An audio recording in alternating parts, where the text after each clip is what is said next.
welcome back to the HGC. It is day 2 here in week number 2 so far for phase number 2. Lots of 2s coming at you. I hope you guys are ready for more Urel action as she continues to be really strong here in Europe. My name is Trixer. Oh, there we at Caldor. Are you ready for more Goat Goddess?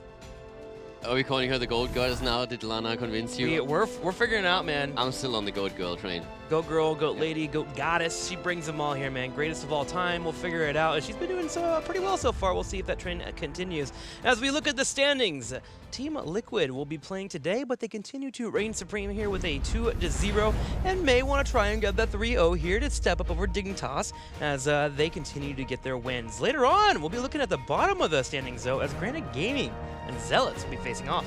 Yeah, and we are going to have a couple of really interesting matches throughout the entire weekend. We already talked a bit how those stats are going to be solidified now slowly and steadily. And as you said, especially later on when Granite Gaming faces off against the Zealots, that's going to be a bit of a relation about this power level that we are seeing here. Yeah. Since Zealots seem to struggle, Granite Gaming seem to become a bit stronger, but they still lost. And of course, the big question is who's going to take that match, because this is going to be an indication of where those two teams will end up towards the end of the season, what kind of season they're going to have here. And that match will be later on, but first we're starting with the leftovers in Team Liquid. Then we'll make our way over to Zealots and Granite Gaming, as mentioned by Caldor. But North America today has no tomorrow in Team Freedom, with the finale of Endemic and LFM Esports finishing your Saturday. Not a bad day of games at all, Caldor. Yeah, I guess today we had some interesting matches too, and if you have missed the North American games, you might want to try and catch up on the series with Octalysis going up against Tempo Storm. It was a pretty interesting one. It went down to the wire, so some interesting games, and also proved again the Punishers can be pretty strong. Well, heading into the series today, we have leftovers and Team Liquid facing off. Let's go ahead and get with the players here as they drop insight on you guys at home.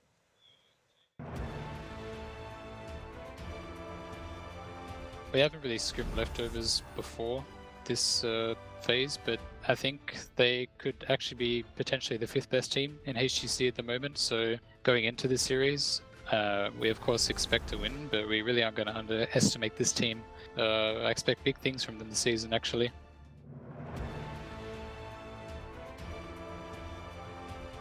I think Team Liquid this season is probably going to be one of the stronger teams, like at least top 4 in my opinion. And I think our match against them is going to show how powerful we are this split, since our team and their team is going to most likely fight for the Western Clash spot. So playing against Team Liquid, I think we should be scared about them picking the bigger maps, and they showed versus Fnatic that they can be pretty dominant in the rotation game and just like dodging team fights and out-leeching the enemy team, so we have to care for that. And I think the series might actually be pretty interesting. It could be like a 50-50 or like maybe a 55 for Liquid, since everyone like roots for them. But if we come and play our game, then we can take the series.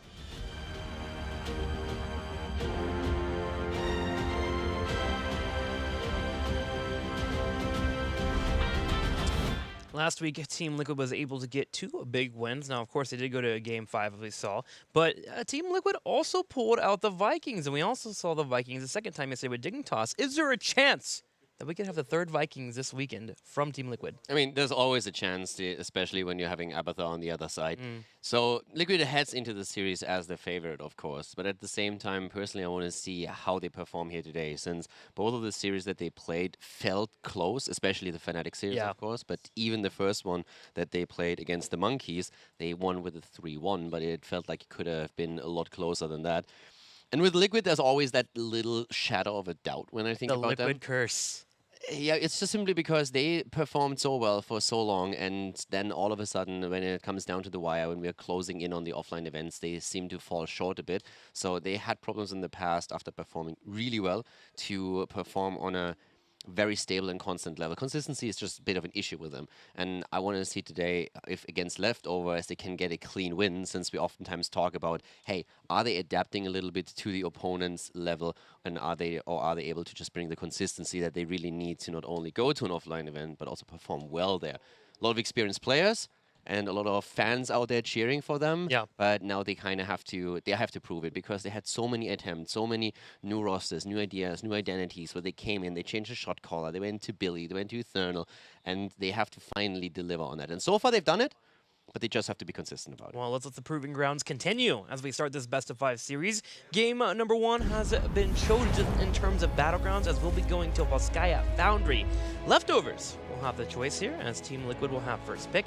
Braxis Holdout and Sky Temple will not be played in this best-of-5 series. A couple of things to consider as we head into this match here. For Leftovers, I'm actually wondering if we're going to get linked on Rhaegar. Rhaegar was a character that he loved when Leftovers initially came into the HGC, and they eventually built their way up and tried to make sure not to put him in the draft so much. But with his recent changes coming out there, I'm expecting Rhaegar to show up for Linked. Linked was for a long time, I don't want to say a Rhaegar one trick, but it was definitely the hero where he excelled at His the most. bread and butter. That was the case for years. He was absolutely outstanding on Rhaegar, and then Rhaegar slowly fell out of the meta, and as they came into HGC, they were still holding on to that pick for a long time. It was first pick for them for a while. And then moved away from it, exactly. So now they might go back to him again, since Rhaegar has been buffed slightly.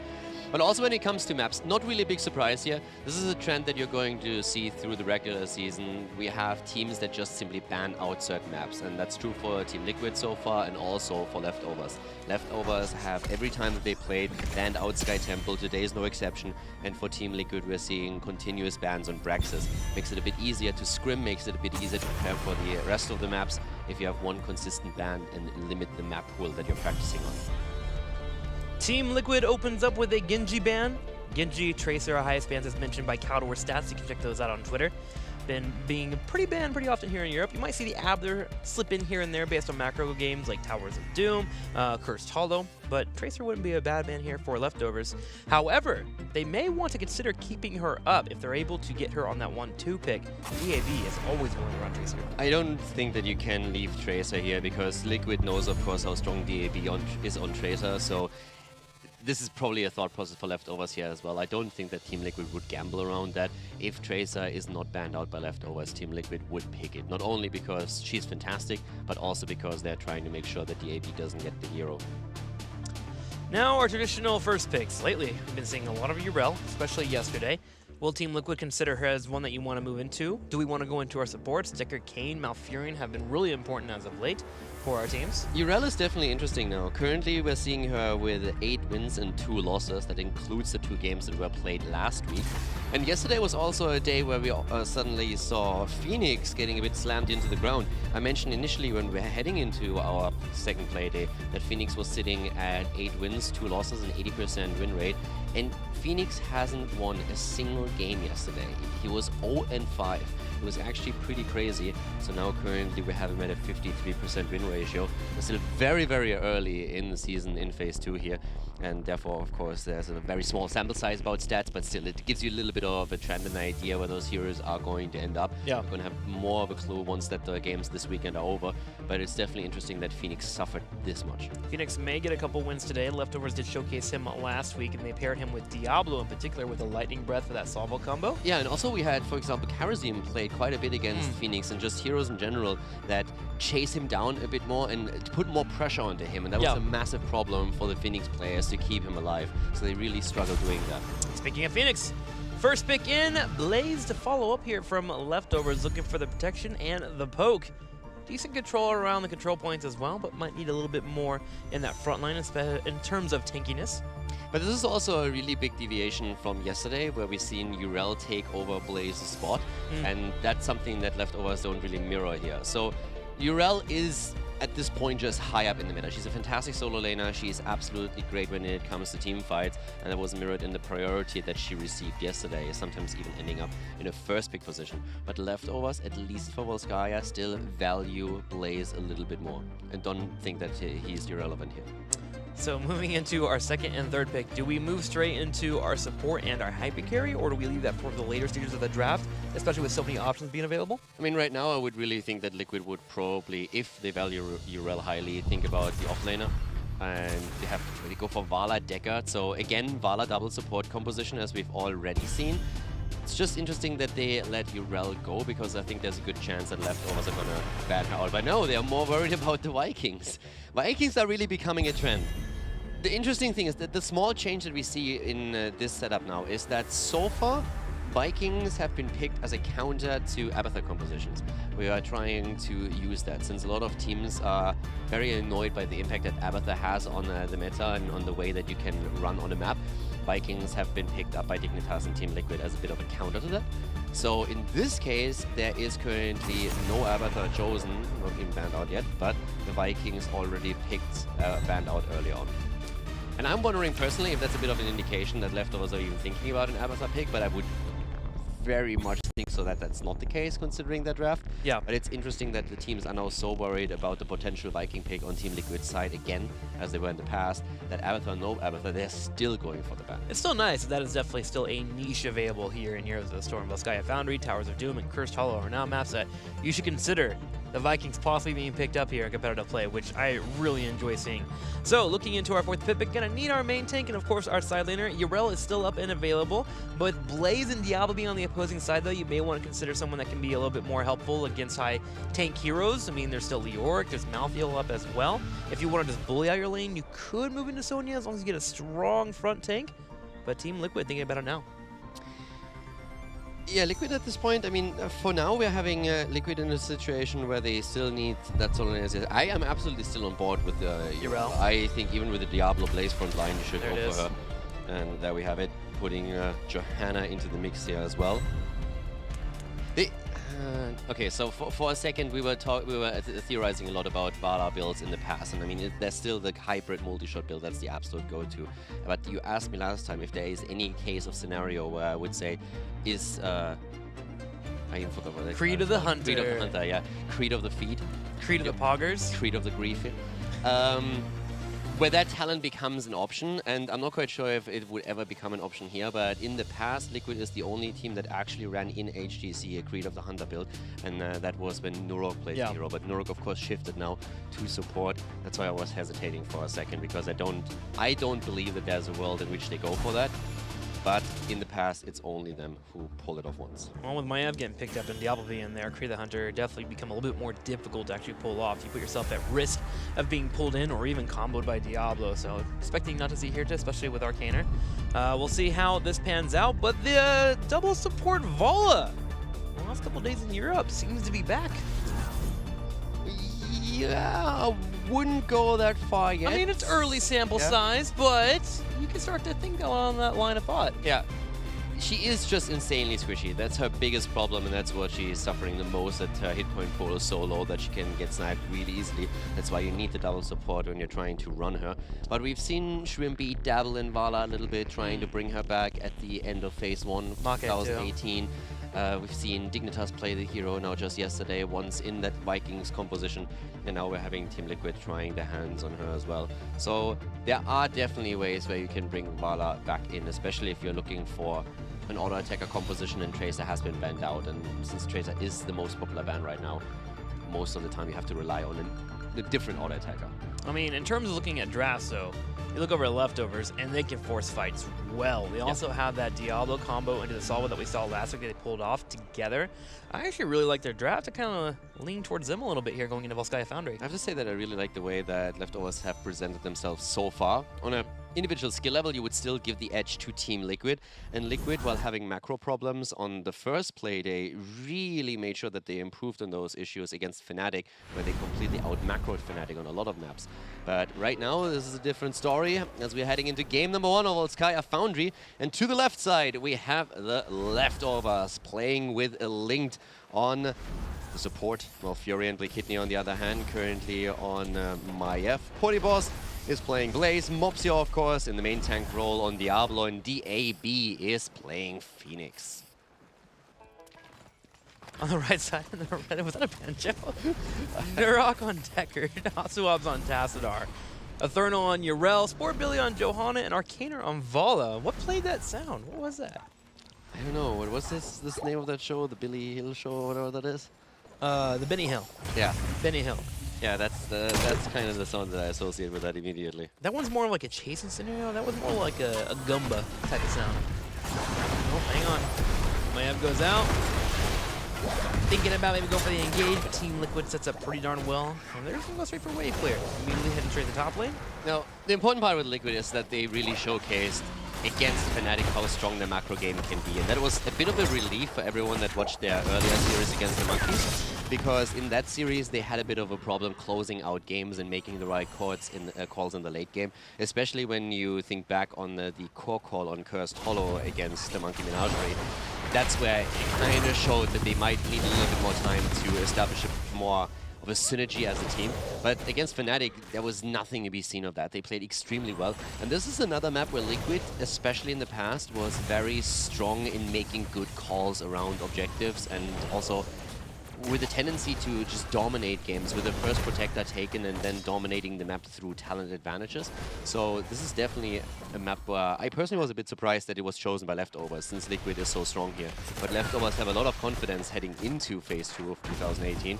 So yeah, I'm curious to see what they can pull off, because Leftovers have definitely improved a lot. For me, I'm actually not too surprised to see Leftovers come here, mostly because Zealots with Mopsio did enjoy this battleground, and Leftovers did dabble here. They were a little bit special when it came to their drafts. Remember, we had Nova on this battleground, etc., but they would try to play it. Speaking of an engage here, Team Liquid trying to force a fight here in the top left corner, but Ponybus comes up to the side, gets a huge Jeppa potion, and they find Vala, and they can find another. Leftovers come out swinging, they get 2 kills, and they take the healing pulse. Double kill for the Leftovers, and they nearly take a third as well. That was actually fantastic. Tassadar barely escaped, and it all came down to Ponybus with a fantastic flank.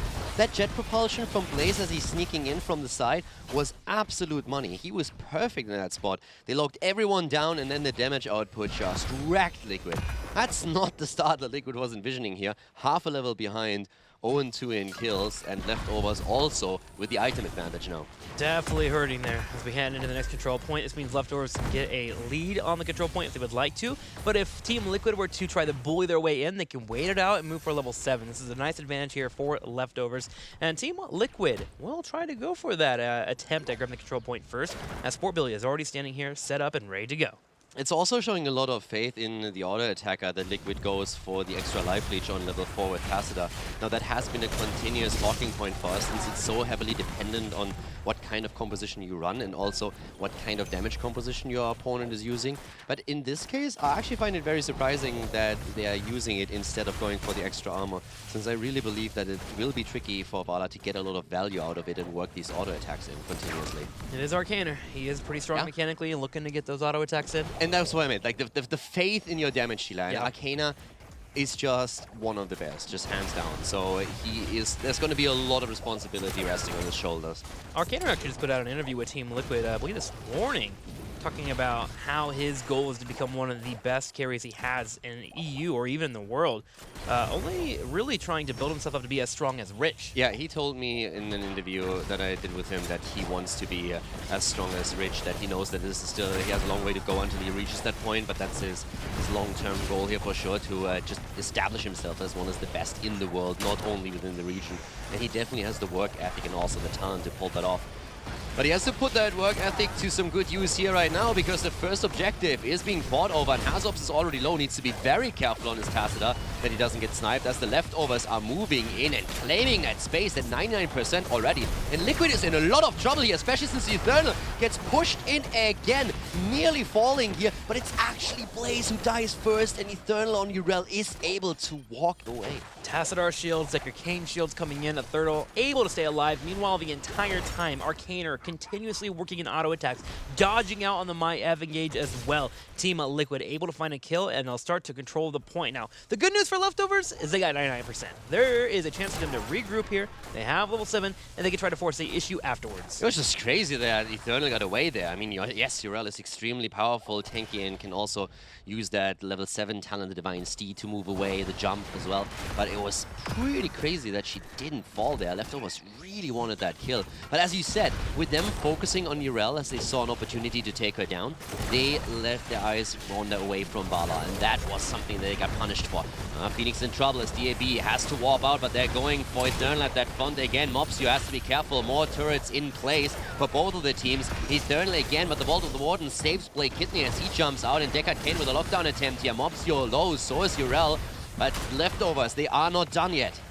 Sportbilly is able to get out. He will get rid of the bottom right, but Kidney goes in and gets the tether. Arcaner on the top side trying to work in that damage. Leap gets low, so does Mopsio. Mopsio has one combo available to them. Ponybus goes in, gets a jet propulsion, and there's the combo. Ponybus securing some of these kills, but Team Liquid, they bite back and get a pick on Maiev. But Billy is so low and he already had to use his Iron Skin again. Liquid is moving away and gives up the Protector. Leftovers with a fantastic start into this game. The double kill early on thanks to the great flank that we saw from Blaze, and then in this case now the kill from Mopsio. And that was actually really well played because Mopsio was so low and he waited for an opportunity. He sees Tassadar and he charges and takes him down. The counter kill through Vala against Maiev was not enough to claim the first objective. We repeat it every single week that we play Leftovers, but I feel it must continue to be repeated. Leftovers continues to grow so much. When they came into the HGC, their macro play was something that we kind of looked at and said, okay, their macro play is good, they hang in there, but they never found kills in team fights. They never have these flanks, but now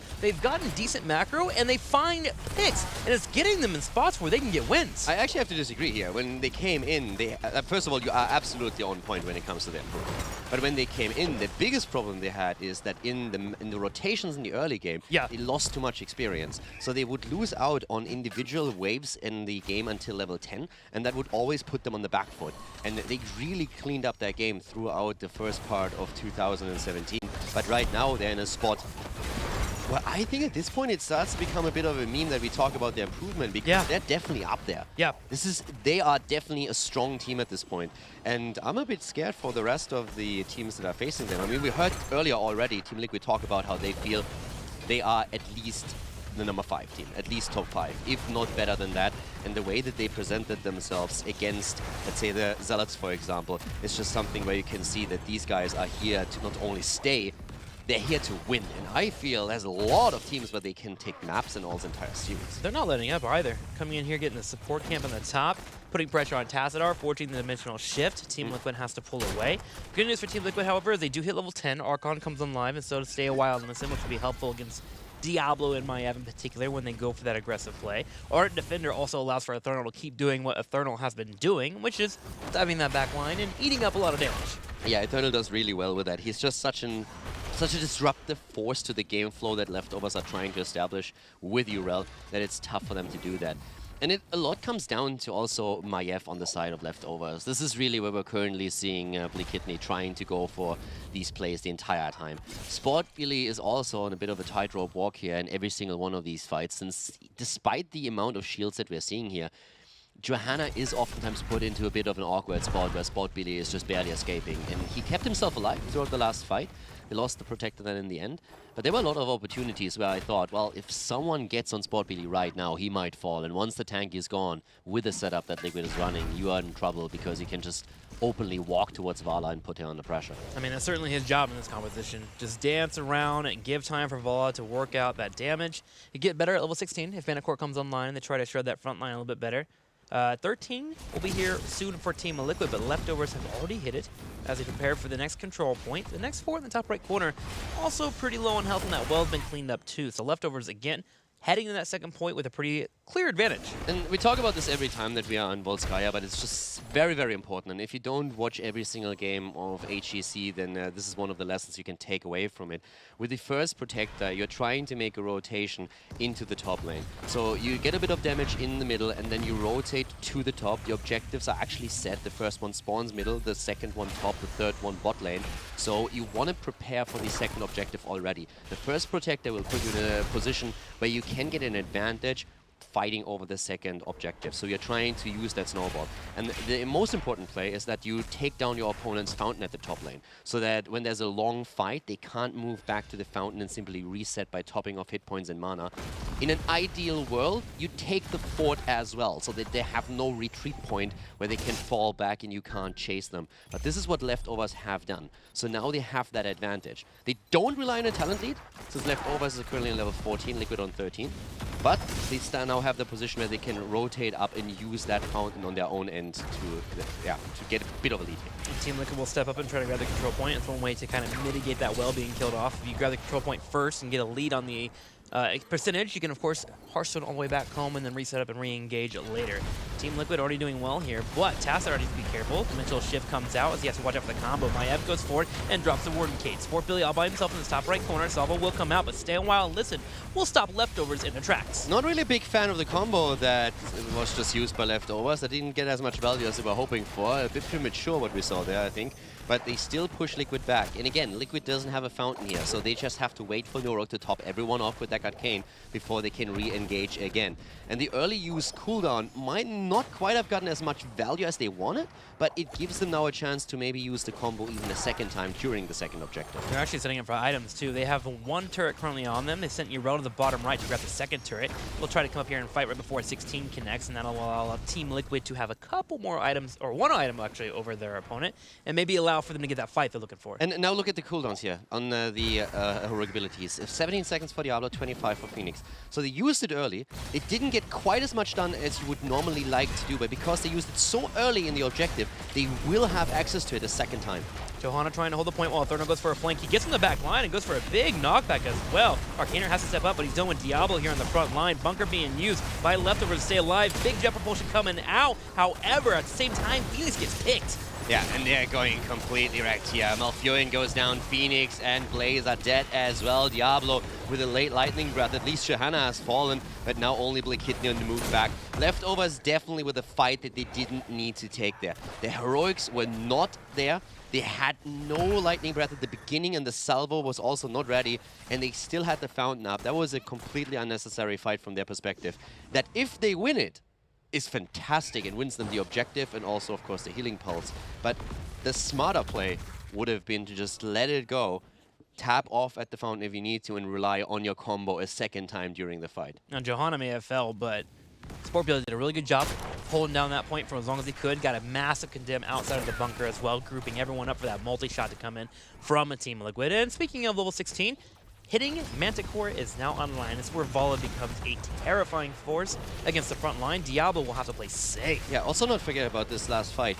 Yrel wrecked them completely. Like, everybody was clustered on the point, and then Yrel starts jumping in, and through the Altar Peacekeeper, the damage reduction was already making it difficult for Leftovers to get any value, but they barely saved themselves by dropping a bunker. But as everyone enters the bunker, they are already so low that even with the extra armor, when they emerge from the bunker, they just get picked off one after another. So they just put another target point on their forehead there, and it just didn't work for them. This Yrel did so much there. Eternal had a field day with this. Team Liquid with the next Protector. Aim for the fort here in the middle. Poking where they can on their opponent, keeping Vala nice and safe in the Protector. As Johanna go ahead and kites away. Should see them rotate to the bottom side with the last few seconds of duration on this. Maybe put some damage on that front wall. Hang on, though. Mobsteel wants to fight. They're looking for the Thurnal, tosses him to the side here. Does the Thurnal have his jump up? Yeah, Eternal should actually, but they are still fighting against the Protector. That's an issue. The slow is there, and Mopsio is in trouble. Yeah, moves away, but he's going to fall eventually once the thing goes out of the bunker. He's trying to escape, but the Protector shows no mercy there. The souls are gone. He goes down.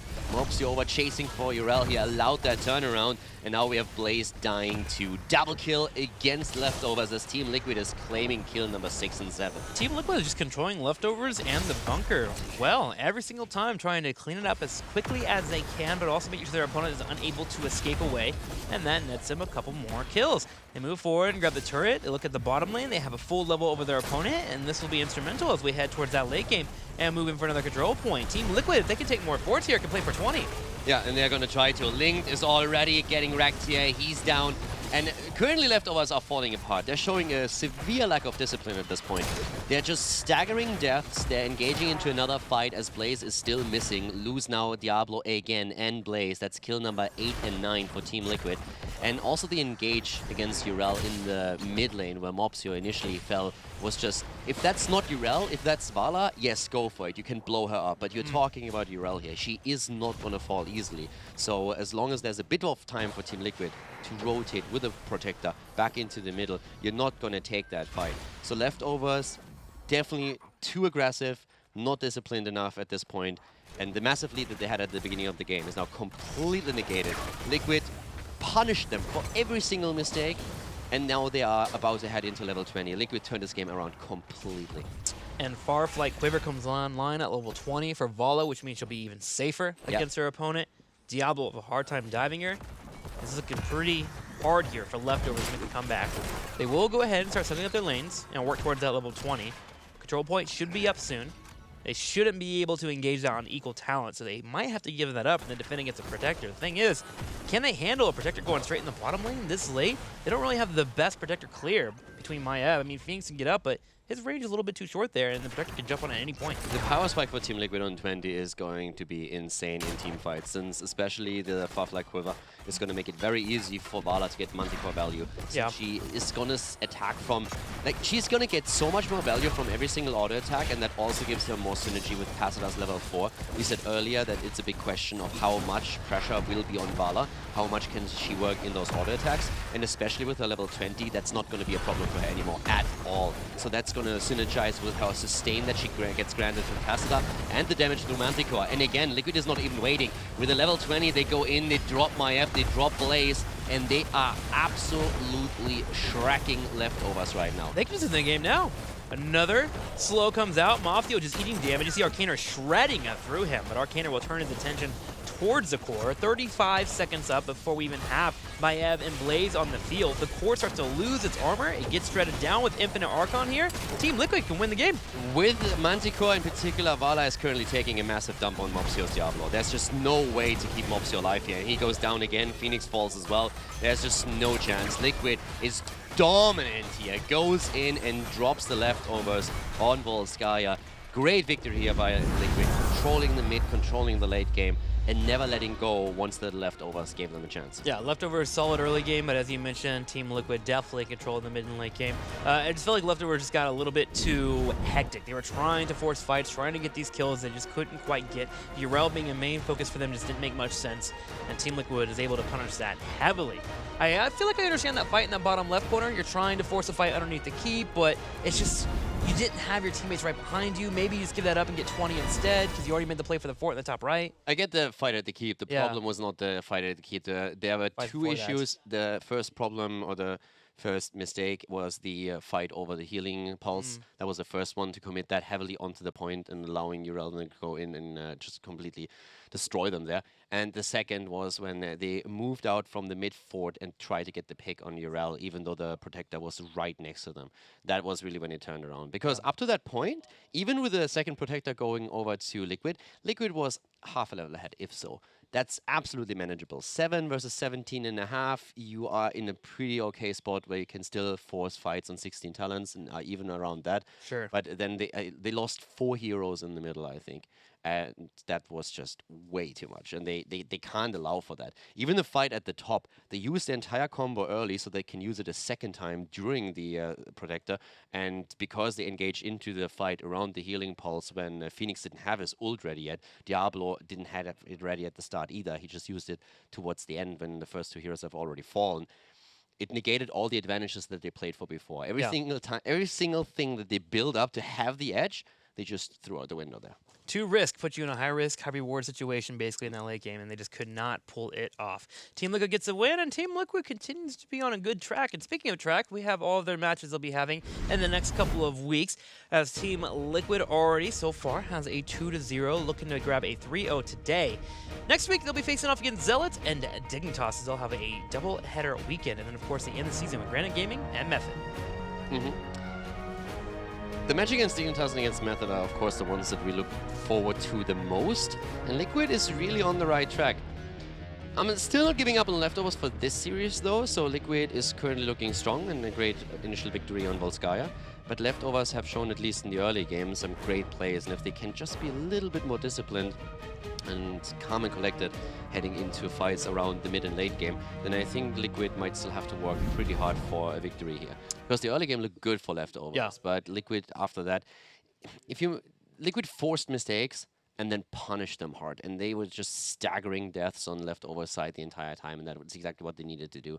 Like, once that snowball came, they didn't even need the last Protector. They were just like, yeah, why would you go for Protector? We just end it now. I mean, if you had to pick somebody in that game that would be the MVP, who would you pick? Would you look at a Thernal, who was hopping around on the back line and creating a lot of space? Maybe Johanna was quietly really setting up the kills for Arcaner to come in? I mean, it's a bit tricky to say because, I mean, you have 2 supports that are trying to enable Arcana, so Arcana did a fantastic job dishing out the damage, but I think it was really the team putting him into that position, and without them, he wouldn't been able to do that. So I would probably give it over to Eternal, who did, and to Sport Billy, the 2 frontliners that did really well, just zoning, make sure that nobody got onto Vala in the first place, and just created that havoc at the front.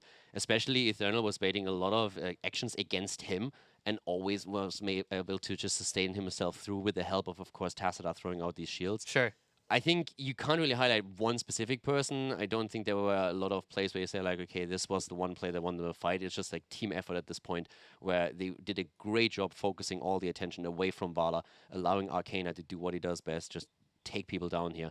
And it was just really well played. And from the compositional aspect, it was them completely understanding, okay, what do we need to do here? How do we stack this? Getting the shields to deck it out with this level 4, getting Tassadar in. Then you have the blinds coming in from Sport Beely every single time that Eternal is in trouble. So it was just understanding the composition well and playing as a unit. Teamwork makes the dream work. Who do you guys think was the MVP? Let us know on Twitter. Hit us up. Use the hashtag HGC Heroes Esports is the Twitter that you'll hit up. We do have one tweet coming in from Gork Sanity. I'm here for the TLV play, Team Liquid Heroes Esports. It was banned out in game number 1. However, there is a possibility that we have 4 more games, so that could be a dream come true for you. Yeah, at the same time, the Vikings are still a hero that I want to see occasionally. Yeah, I don't want them every game. But not every series. If they're every single game, we'll have to talk to Blizzard, get them nerfed. All right, let's go to Battleground at number 2 here in this best of 5 series because we have that power. Yeah, we're gonna nerf Vikings once we buff Chen. Yeah. That poor guy, man. AKA never. Poor Chen, dude. Yeah. The thing is, like, you have to be careful with buffing him, though. Like, if he gets to a spot where he can just shut down people, I don't know. I remember MSB in 2017 with Abadar Chen. It was ridiculous. What is this? I'm gonna become a Chen main. You'll become the Chen main. just drink in the middle of team fights and win. He's a fat panda and he drinks all day. Spirit animal for Caldor. But to be honest, the strategy that we saw at MSB that you're referring to was a different style. That was just like the combo in itself. It was not necessarily Chen. It was Chen fulfilling a bit of a niche role and a very specific role within that 5-man that allowed the strategy to work. Yeah. So I don't think that necessarily is an indication of him being too strong. Right And now. that was a meta where we didn't have much crowd control being available, so you're trying to punish that. Let's go into game number 2 as we head into Infernal Shrines. Infernal Shrines, map picked by